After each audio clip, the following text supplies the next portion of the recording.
Students, my name is Vaishali और आप लोग मेरे साथ देख रहे हैं बीएससी मैथ्स विद वैशाली। हम लोग सीक्वेंस पढ़ रहे हैं, रियल एनालिसिस का टॉपिक। इसमें हम लोग थ्योरम देख चुके हैं, कन्वर्जेंस ऑफ सीक्वेंस की थ्योरम्स हम लोग देख चुके हैं। आज हम लोग देखना चाहते हैं कि जो कन्वर्जेंस ऑफ सीक्वेंस के क्वेश्चंस होते हैं उनको किस तरह से यूज किया जाता है by the using of limit. हम लोग क्वेश्चन एक एग्जाम्पल भी देख चुके थे, आज हम लोग और एग्जाम्पल्स देखेंगे। ठीक है, तो हम लोग स्टार्ट करते हैं। ठीक है, तो यहाँ पे हम लोग सबसे पहले देखने वाले हैं, जो क्वेश्चन है हमारे पास वो है कि अगर आपको कोई एक्शन सीक्वेंस दिया गया है 2n-1 upon 3n+2 for all n belongs to n, तो आपको क्या करना है, इसको शो करना है कि ये कन्वर्जेंट है एंड कन्वर्जेस टू 2/3। ठीक है, मतलब आपको जो सीक्वेंस दिया गया है उसको आपको दिखाना है कि वो है कन्वर्जेंट, और उसकी जो लिमिट आती है वो आती है 2/3, L इज इक्वल्स टू 2/3 है, ये आपको शो करना है। ठीक है, तो हम लोग इसको प्रूव करते हैं कि कैसे इसको सॉल्व किया जाएगा। तो जब इसका सोल्यूशन हम लोग देखते हैं तो सोल्यूशन में आपको देखना है कि कन्वर्जेंट है। कोई भी सीक्वेंस कन्वर्जेंट कब होता है, तो आपको इसकी necessary and sufficient condition use करनी है। Necessary and sufficient condition for convergence क्या होती है, वो आपको ध्यान होनी चाहिए।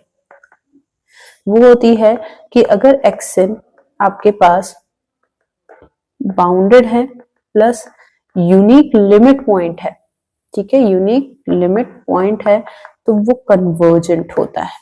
ठीक है, ये आपको यूज करना है। तो सबसे पहले हम लोग क्या देखेंगे कि ये जो हमारा सीक्वेंस है ये बाउंडेड है। अब इसके साथ साथ बाउंडेड के साथ अगर आप देखें कि ये मोनोटोनिक इंक्रीजिंग या मोनोटोनिक डिक्रीजिंग कैसा बिहेवियर शो करता है, इंक्रीजिंग है या डिक्रीजिंग है, वो भी हम लोग देखेंगे। फिर उसके बाद हम इसकी लिमिट निकालते हैं। ठीक है, क्यों? क्योंकि अगर आपको देखना है कि अगर आपके पास कोई सीक्वेंस है वो मोनोटोनिक इंक्रीजिंग होना चाहिए या डिक्रीजिंग होना चाहिए। जो आपके पास कोई भी सीक्वेंस है वो मोनोटोनिक इंक्रीजिंग या मोनोटोनिक डिक्रीजिंग हो प्लस बाउंडेड हो, तब भी वो क्या होता है, कन्वर्जेंट होता है। तो हम लोग ये दो चीजें देखेंगे। सबसे पहले हम लोग इसकी मोनोटोनिसिटी के बारे में बात करते हैं कि हमारा सीक्वेंस मोनोटोनिक इंक्रीजिंग है या डिक्रीजिंग है। आप देखें, आपके पास जो एक्सन दिया है वो दिया है 2n-7 divided by 3n+2 for all n belongs to natural number. अगर मैं n इक्वल्स टू 1 पुट करती हूँ तो मेरे पास जो सीक्वेंस की फर्स्ट टर्म आएगी वो क्या आएगी, 2-7 divided by 3+2, that means -5/5, that means -1, ये आ जाएगी। फिर अगर आपके पास सीक्वेंस की n is equals to 2 put करते हैं आप लोग, तो सीक्वेंस की सेकेंड टर्म क्या आएगी आपके पास, वो आएगी 4-7 डिवाइडेड बाय 6+2, दैट मीन्स -3/8। तो आप देखें कि क्या हो रहा है, ये -1 से डिक्रीज कर रहा है, मतलब -1 से इंक्रीज कर रहा है। ये -1 है, ये वाली वैल्यू जो आएगी वो आएगी -0.3 समथिंग। ठीक है, तो ये आएगी। अब इसके बाद अगर आप x3 निकालेंगे, x4 निकालेंगे, तो ये डिक्रीज मतलब इंक्रीज करेगा, किसकी तरफ, पॉजिटिव वैल्यूज की तरफ जाएगा ये। ठीक है, तो हम लोग इसमें देखते हैं कि हमारा जो सबसे छोटी वैल्यू है, सबसे लीस्ट वैल्यू जो है सीक्वेंस की, वो कितनी आ गई। This is the least value of sequence, least value of sequence. ये अगर लीस्ट वैल्यू है आपके सीक्वेंस की, तो ये क्या बन जाएगा, इसका इनफीमम। सीक्वेंस की सारी वैल्यूज क्या है, इससे बड़ी है, दैट मीन्स ये क्या बन गया, इसका लोअर बाउंड।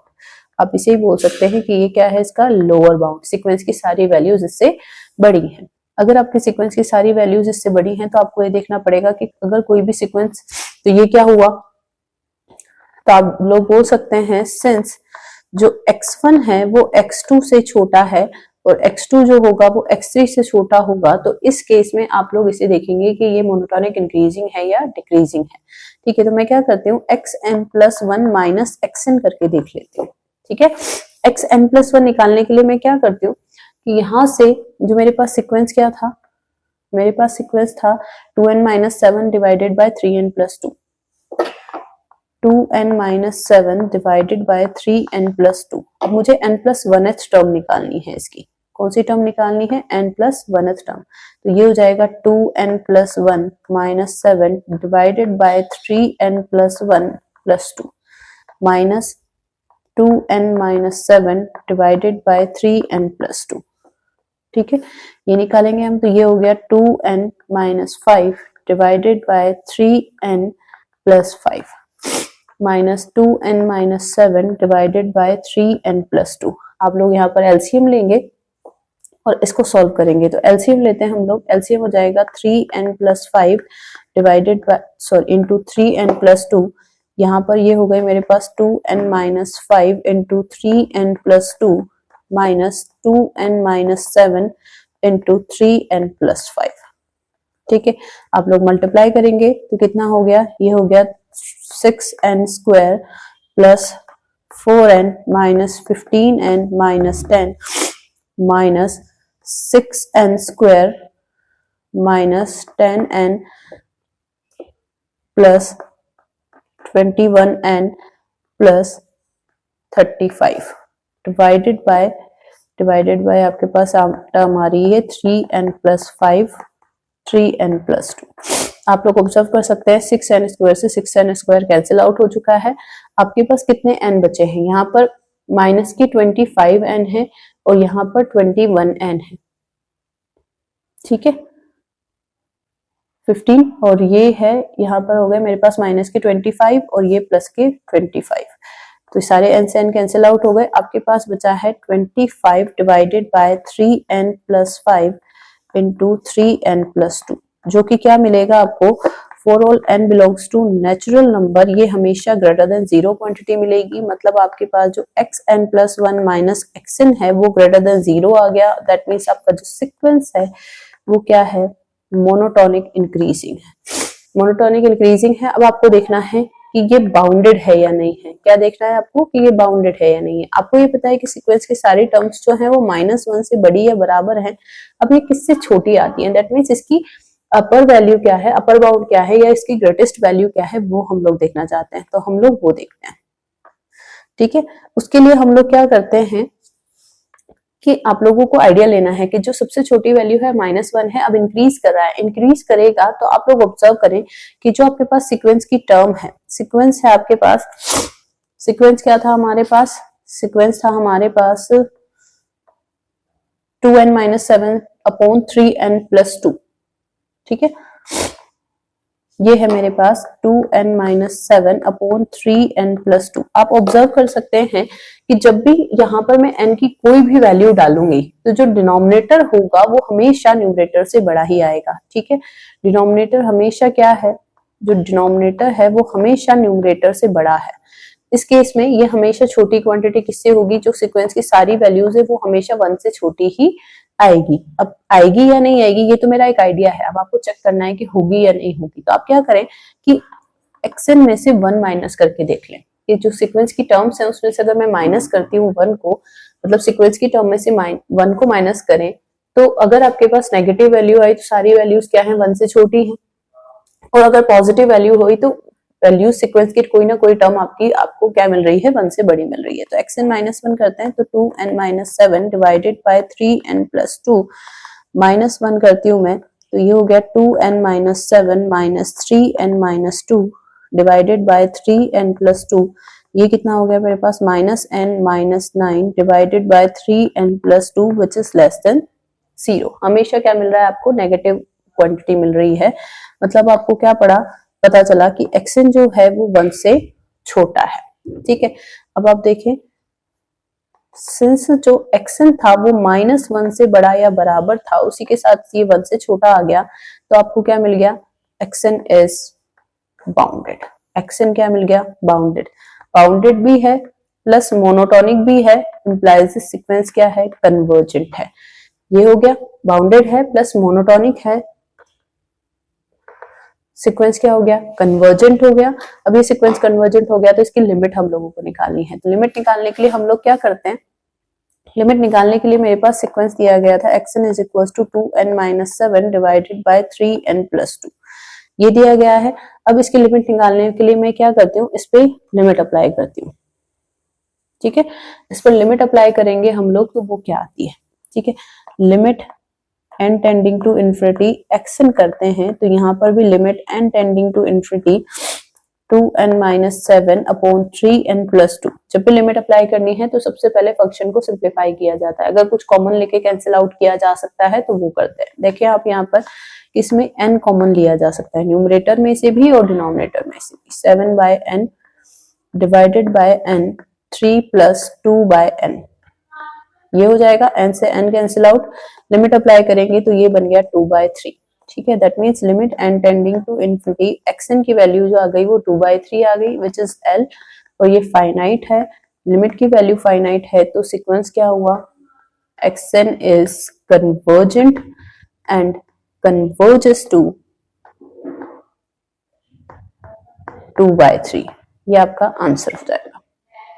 ठीक है, इस तरह से क्वेश्चंस को आपको सॉल्व करना है। अब अगर आप चाहते हैं तो मैं एक क्वेश्चन और आपको दिखा देती हूँ कि एक क्वेश्चन और हम लोग कैसे सॉल्व करेंगे। ठीक है, अगर सपोज मेरे पास एक क्वेश्चन और ये दिया गया है, ठीक है, आपको दिया गया है prove that the sequence xn is convergent sequence and also find its limit. यहाँ पर आपको ये सीक्वेंस दिया गया है। अब आप देखें इसका सोल्यूशन हम लोग देखते हैं। आपको दिया गया है x1 इज इक्वल्स टू 1 है, जब x2 फाइंड आउट करूंगी मैं तो x2 क्या हो जाएगा 4 + 3x1 divided by 3 + 2x1, value put करूं तो 4 + 3 divided by 3 + 2 that means 7/5, that means 1 point something, 1.4 something. ठीक है, अब आप x3 निकालते हैं तो x3 में भी आप क्या पुट करेंगे 4 + 3x2 डिवाइडेड बाय 3 + 2x2। अब आप वैल्यू पुट करेंगे यहाँ पर 4 + 3 × 7/5 डिवाइडेड बाय 3 + 2 × 7/5। तो आप लोग इसे सॉल्व करेंगे।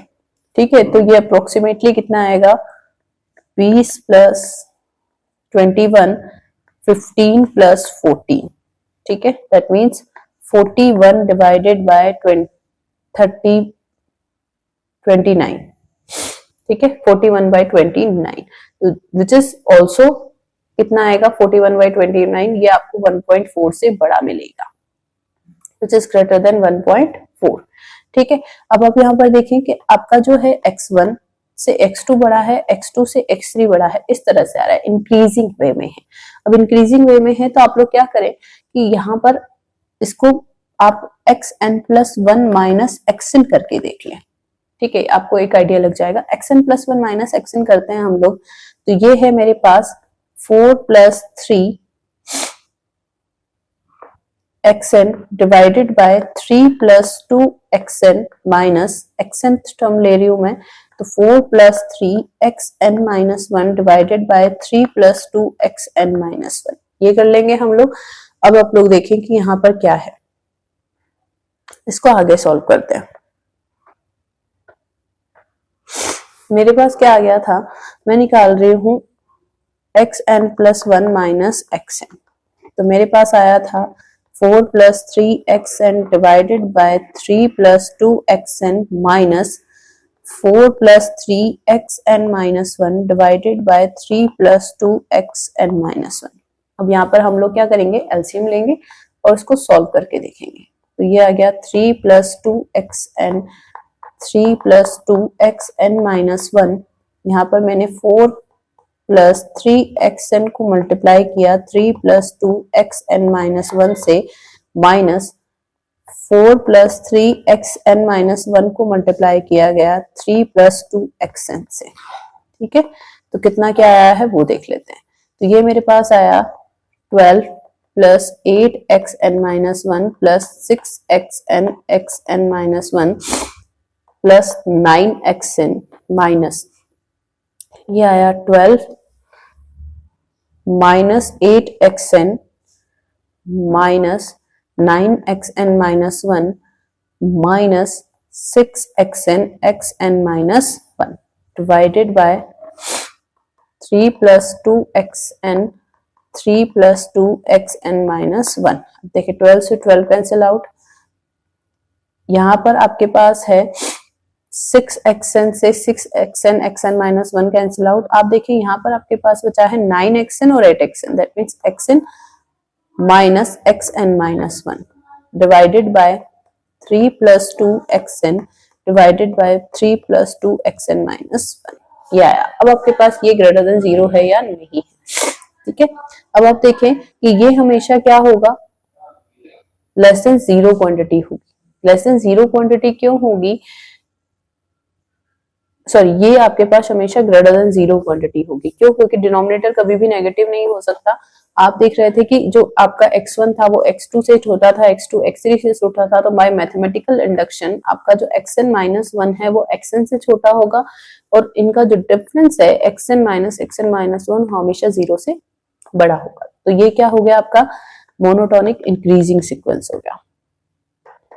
ठीक है, मोनोटोनिक इंक्रीजिंग सीक्वेंस हुआ तो प्लस आपको इसको क्या देखना है, बाउंडेड देखना है। ठीक है, because xn plus 1 minus xn is greater than 0 for all n belongs to natural number। ये आ गया आपके पास। ठीक है, अब आपको देखना है कि ये सीक्वेंस बाउंडेड है या नहीं है। अब आप देखेंगे आपकी जो लीस्ट वैल्यू है आपकी सीक्वेंस की जो की सारी टर्म्स हैं वो 1 से बड़ी है। अब ये किससे छोटी है? अब देखें 1 आया, फिर आपके पास 1.4 आया था, फिर उससे बड़ी टर्म आ रही थी। अब ये क्या 2 से बड़ी है या 2 से छोटी है, ये चीज देखनी है। हम लोग आइडिया लेते हैं कि 2 से बड़ी है या 2 से छोटी है। तो मैं देखना चाहती हूँ कि क्या ये सारी टर्म्स 2 से बड़ी है या 2 से छोटी है। तो मैं क्या करूंगी नाउ, अब आप करेंगे xn को आप माइनस करके देखेंगे कि वो 2 से बड़ी है या छोटी है। अब आप n+1 ले लें, ताकि क्या होगा कि आपकी जो सीक्वेंस आपको फॉर्म करके दिया है वो टर्म्स की फॉर्म में दिया गया है। तो अगर मैं यहाँ पर xn+1 लूंगी तो मैं इसको लिख पाऊंगी 4 + 3xn डिवाइडेड बाय 3 + 2xn - 2। इस फॉर्म में लिख पाऊंगी। अगर मैं यहाँ पर n लेती तो n-1 आता, कोई दिक्कत नहीं है, वो भी ले सकते हैं। ठीक है, 4 + 3xn - 6 - 4xn divided by 3 + 2xn। आप ऑब्जर्व करें कि यहां से आपको मिल रहा है नेगेटिव क्वांटिटी, यहां से हम लोगों को क्या मिल रही है, माइनस का xn माइनस का 2। यहां से मुझे मिल रहा है, मैंने निकाला था xn+1 - 2, तो वो मिला मुझे माइनस का xn माइनस का 2 डिवाइडेड बाय 3 + 2xn, ये मिल रहा है। अब आप देखें कि यहाँ पर क्या है, ये लेस देन 0 क्वांटिटी आ गई। लेस देन 0 क्वांटिटी आ गई तो आपको क्या पता चला कि जो xn+1th टर्म है वो हमेशा 2 से छोटी है। सो आप लोग बोल सकते हैं कि जो सीक्वेंस की सारी टर्म्स है वो 1 से बड़ी हैं, लेकिन वो सारी टर्म्स 2 से छोटी है। तो सीक्वेंस क्या हो गया, xn इज बाउंडेड, बाउंडेड हो गया। Since xn is monotonic increasing plus bounded, which implies xn is convergent। convergent है तो आपको इसकी क्या निकालनी पड़ेगी, limit. Now for limit of sequence हम लोग क्या करते हैं, limit n tending to infinity xn निकालते हैं। ठीक है, अब xn+1 निकालो चाहे xn निकालो, एक ही बात है। ठीक है, वो हो जाएगा limit n tending to infinity, वो क्या था मेरे पास 4 + 3xn डिवाइडेड बाय 3 + 2xn। ठीक है, कांस्टेंट पे लिमिट का कोई इफेक्ट नहीं पड़ेगा। अगर आप यहाँ पर अज्यूम कर लें कि limit n tending to infinity xn is equals to l है, तो limit n tending to infinity xn+1 भी l ही होगा, क्योंकि एक टर्म ऐड या सब्ट्रैक्ट करने से लिमिट पर कोई फर्क नहीं पड़ेगा। तो ये l हो गया, यहां से आ जाएगा 4 + 3l, कांस्टेंट पर लिमिट अप्लाई नहीं होगी, लिमिट जाएगी वेरिएबल के पास। तो 4 + 3l divided by 3 + 2l, solve करेंगे आप तो यहां से आ जाएगा 3l + 2l² is equals to 4 + 3l, that means 2l², 3l से l cancel out is equals to 4, that means l² is equals to 2। ये आ गया मेरे पास। ठीक है, तो l इज इक्वल्स टू ±√2। अब आप ये ध्यान दें कि जो आपके पास सीक्वेंस है वो मोनोटोनिक इंक्रीजिंग है, और उसकी जो लिमिट है वो 1 से, मतलब जो उसकी टर्म्स है वो 1 से स्टार्ट हो रही है, that means negative terms exist नहीं कर रही हैं, तो लिमिट भी क्या होगा, नेगेटिव नहीं हो सकती है। l not equals to -√2 which implies is l is equals to +2। और ये आपकी क्या हो जाएगी, लिमिट हो जाएगी।